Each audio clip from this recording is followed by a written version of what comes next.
Hello everyone, मैं ज्योति पारिक और आपका हमारे महाविद्यालय श्रीमती मोहरी देवी तापड़िया कन्या महाविद्यालय के इस यूट्यूब चैनल पर एक बार फिर से स्वागत है। लास्ट वीडियो में हम अपने बीए सेकेंड ईयर के मानव भूगोल के अंतर्गत हम मानव भूगोल की जो जर्मन विचारधारा है वो पढ़ रहे थे और उसमें हमने लास्ट वीडियो में रिटर के बारे में हमने पढ़ लिया था और आज के वीडियो में हम रेड जेल के बारे में पढ़ने जा रहे हैं।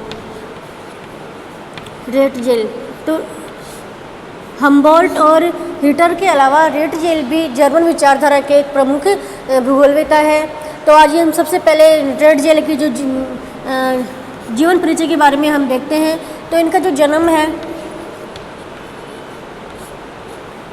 रेड जेल का जन्म स्थान हम देखें तो इनका जन्म कार्लुस नगर में हुआ था।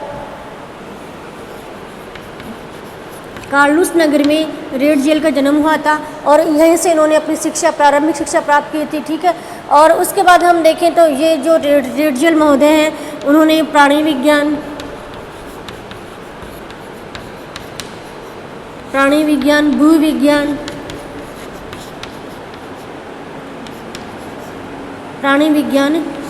भूविज्ञान और मानव शास्त्र में इन्होंने अध्ययन किया।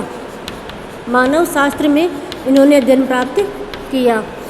ठीक है, रेड जेल के हम जन्म के बारे में देखें। जिनका जन्म है कार्लुस नगर में इनका जन्म हुआ था और यहीं से इन्होंने अपनी शिक्षा प्राप्त की थी।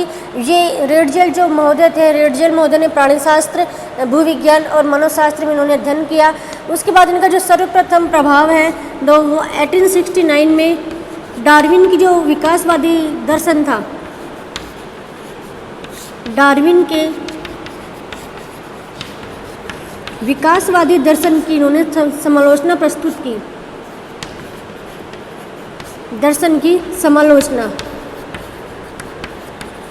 उन्होंने सर्वप्रथम 1869 में डार्विन के जो विकासवादी दर्शन था या फिर डार्विन का जो विकासवादी ग्रंथ था उसकी उन्होंने सर्वप्रथम समालोचना प्रस्तुत की।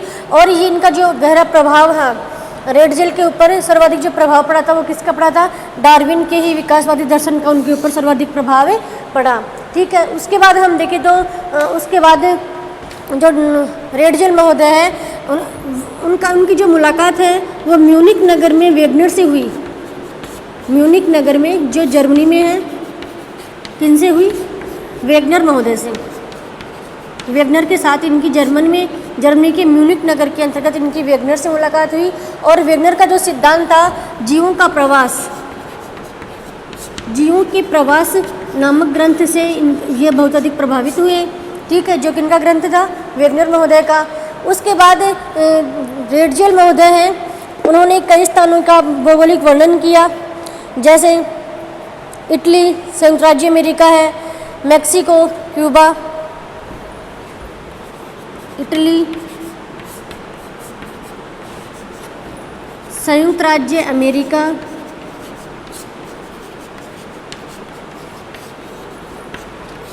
क्यूबा आदि का इन्होंने भौगोलिक वर्णन किया। और इनका जो यात्रा करने के दौरान इनके जो अनुभव थे उन अनुभव का उन्होंने विस्तृत क्रमबद्ध अध्ययन प्रस्तुत किया। ठीक है, उसके बाद हम देखते हैं इनके जो प्रमुख ग्रंथ हैं, रेड जेल ने कौन कौन से ग्रंथ लिखे। देखिए इन पे रेड जेल के ऊपर सर्वाधिक प्रभाव किसका पड़ा था? 1869 में इन्होंने डार्विन के विकासवादी दर्शन की समालोचना प्रस्तुत की और इनके व्यक्तित्व पर सर्वाधिक प्रभाव किसका पड़ा? डार्विन के विकासवादी सिद्धांत का। ठीक है, उसके बाद उनकी जो मुलाकात है वो म्यूनिक नगर में जर्मनी में वेगनर महोदय के साथ इनकी मुलाकात हुई। और वेगनर के द्वारा जो रचित जो ग्रंथ था जीवों के प्रवास ग्रंथ का उनके ऊपर बहुत अधिक प्रभाव पड़ा।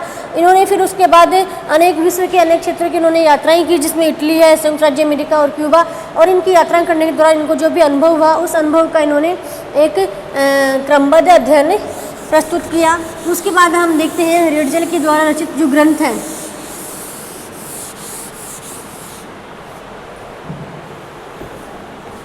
उन ग्रंथों की हम बात करते हैं कि रेड जेल के द्वारा कौन कौन से ग्रंथों की रचना की गई है। जिसमें सबसे पहला जो इनका ग्रंथ है वो है वोल्कर कुंडे। पहला है वोल्कर कुंडे।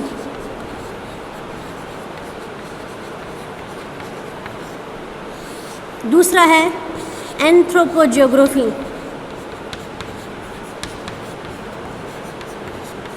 ये इनका एक सबसे प्रसिद्ध ग्रंथ है, एग्जाम में बहुत बार पूछा जाता है। एंथ्रोपोजियोग्राफी ग्रंथ किसके द्वारा लिखा गया है?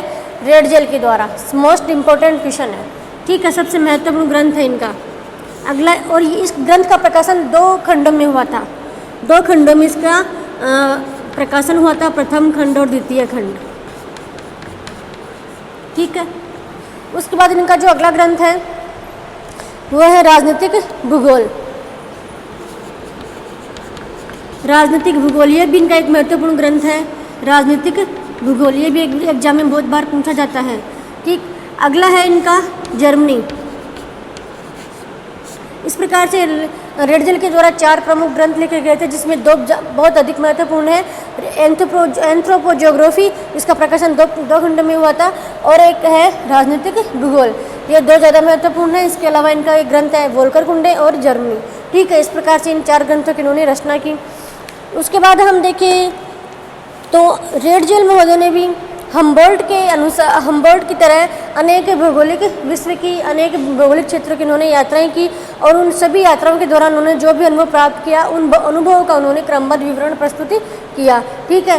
एक पहले जो विद्वान भूगोलवेत्ता थे जर्मनी के यात्राएं करने वाले हम्बोल्ट, और दूसरे थे रेडजेल, ठीक है। उसके बाद हम देखें तो रेडजेल को मानव भूगोल का जन्मदाता भी कहा जाता है। रेडजेल ने मानव भूगोल के विकास में अपना महत्वपूर्ण योगदान दिया था। मानव भूगोल के विकास में एक महत्वपूर्ण योगदान के कारण इनको मानव भूगोल का पिता भी कहा जाता है। ये भी एक महत्वपूर्ण क्वेश्चन है, मानव भूगोल का पिता किसे कहा जाता है? रेडजेल को, ठीक है। मोस्ट इंपॉर्टेंट क्वेश्चन है, मानव भूगोल का पिता। जब अपन मानव भूगोल के बारे में पढ़ रहे हैं तो हमें पता होना चाहिए कि मानव भूगोल का पिता किसे कहा जाता है? किसे कहा जाता है? रेडजेल को, ठीक है। उसके बाद हम देखिए इनका जो महत्वपूर्ण ग्रंथ था एंथ्रोपोजियोग्राफी, जो मैंने पहले बताया है। एंथ्रोपोजियोग्राफी, इसके 2 खंड थे। एंथ्रोपोजियोग्राफी के 2 खंड थे, ठीक है। इसमें देखिए प्रथम खंड में उन्होंने बताया कि धरातल पर मानवीय क्रियाकलापों के निर्धारण में वातावरण के 4 प्रभावी समूह महत्वपूर्ण है। इस पहले खंड में उन्होंने बताया कि धरातल पर जो मानवीय क्रियाकलापों का जो निर्धारण होता है, मानवीय क्रियाकलापों के निर्धारण में 4 प्रमुख वातावरणीय कारक प्रभावित करते हैं। कौन कौन से 4 हैं? जिसमें पहला है शारीरिक प्रजातीय लक्षणों वाले प्रभाव। शारीरिक प्रजातीय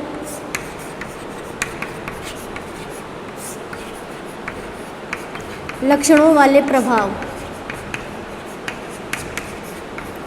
लक्षणों वाले प्रभाव, ठीक है। ये है इनका प्रथम खंड। दूसरा इनका जो वातावरणीय प्रभाव है वो है मनोवैज्ञानिक प्रभाव।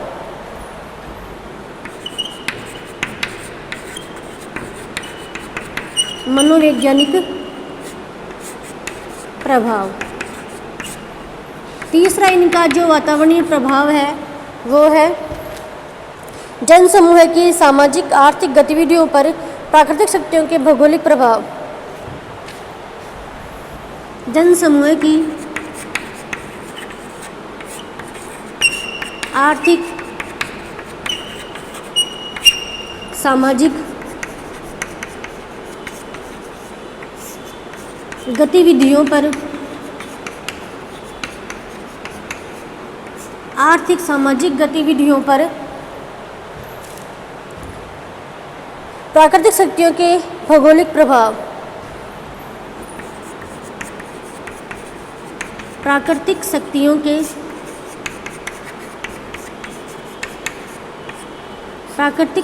के भौगोलिक प्रभाव। भौगोलिक प्रभाव, ये 3 प्रभाव है, ठीक है। और उसका अगला जो प्रभाव है वो हम ऊपर देखते हैं। मानव के वितरण एवं गतिविधियों को, इनका चौथा प्रभाव है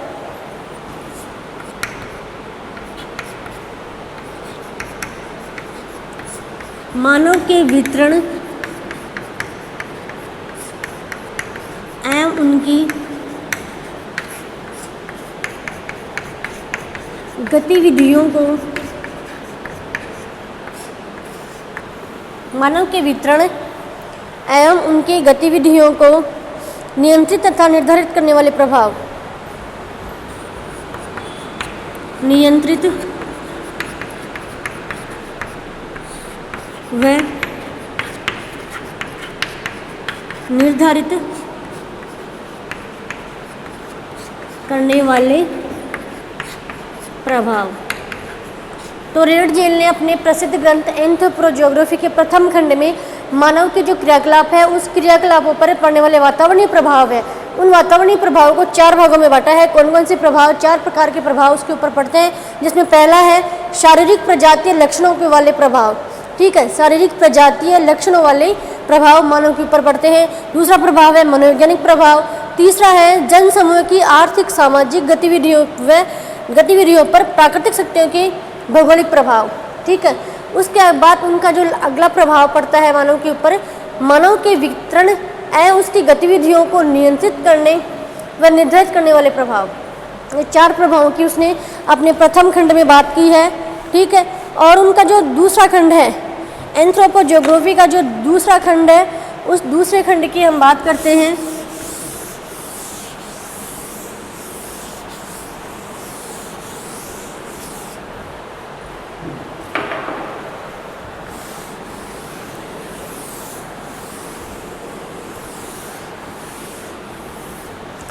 तो इसके अंतर्गत देखिए आप, दूसरे खंड में उन्हें मानवीय समुदाय के तात्कालिक विश्व वितरण का भौगोलिक वर्णन किया और उन्होंने पृथ्वी पर बसे हुए क्षेत्रों तथा निर्जन क्षेत्रों का विस्तृत विवरण देते हुए उनकी सीमा निर्धारित की। तो दूसरे खंड में उन्होंने क्या किया कि विश्व के जो सभी तात्कालिक प्राकृतिक क्षेत्र है उनका भौगोलिक विवरण किया और उन्होंने पृथ्वी पर बसे हुए क्षेत्रों, दूसरे खंड में पृथ्वी पर बसे क्षेत्रों,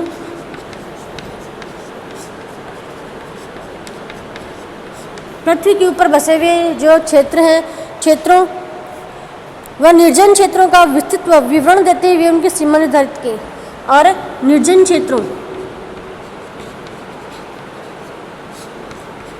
क्षेत्रों का भौगोलिक अध्ययन करते हुए उनकी सीमा का निर्धारण उन्होंने किया। ठीक है, कौन कौन, दूसरे खंड में पृथ्वी के ऊपर बसे हुए क्षेत्रों और निर्जन क्षेत्रों का उन्होंने एक भौगोलिक विवरण प्रस्तुत किया और उन्होंने बताया कि उनकी एक सीमा निर्धारित है, निर्जन क्षेत्रों की एक सीमा निर्धारित उन्होंने की। और पृथ्वी पर जो बसे हुए क्षेत्र हैं, मानव बसाव के लिए जो भी क्षेत्र बनाया गया उनकी अलग, दोनों की एक अलग अलग सीमा, उन्होंने सीमा का वर्णन किया, किस क्षेत्र में निर्जन क्षेत्र स्थित है और किस क्षेत्र में मानव, जो क्षेत्र, कुछ क्षेत्र जो मानव के निवास के लिए उपयुक्त है। ठीक है, उसके बाद हम देखें तो रेडजेल ने मानवीय विकास के लिए 3 कारकों को उन्होंने बताया। मानवीय विकास के लिए 3 कारक, रेडजेल ने मानव के विकास के लिए 3 कारकों को उत्तरदायी माना। 3 कारक उन्होंने बताए, जिसमें पहला कारक उन्होंने बताया, पहला कारक है स्थिति, दूसरा क्षेत्र और तीसरा सीमाएं। पहला है स्थिति, दूसरा क्षेत्र और तीसरा सीमाएं। ये 3 कारक रेडजेल ने मानव के विकास के लिए उत्तरदायी बताए। कौन कौन से हैं? स्थिति है, ठीक है, मानव का विकास किस अवस्था में हो सकता है, किस स्थिति में हो सकता है, उस स्थिति के बारे में उन्होंने बताया। किस क्षेत्र में मानव का विकास अधिक होता है, उस क्षेत्र के बारे में बताया। और किन किन सीमाओं के द्वारा भी निर्धारित सीमाओं का मानव के विकास के लिए कुछ जो सीमाएं भी उन्होंने निर्धारित की हैं। इस प्रकार से मानव के विकास के 3 कारक बताए हैं, स्थिति, क्षेत्र और सीमाएं। ठीक है, इस प्रकार से आज की वीडियो में हमने हमारे जो रेडजेल महोदय हैं, रेडजेल महोदय के जो जर्मन विचारधारा के प्रमुख विचारक हैं, इनके बारे में हमने पढ़ा है। और आज की वीडियो हम ये समाप्त कर रहे हैं और नेक्स्ट वीडियो में हम जो हमारी अगली विचारधारा है उसके बारे में हम पढ़ेंगे। तब तक के लिए धन्यवाद।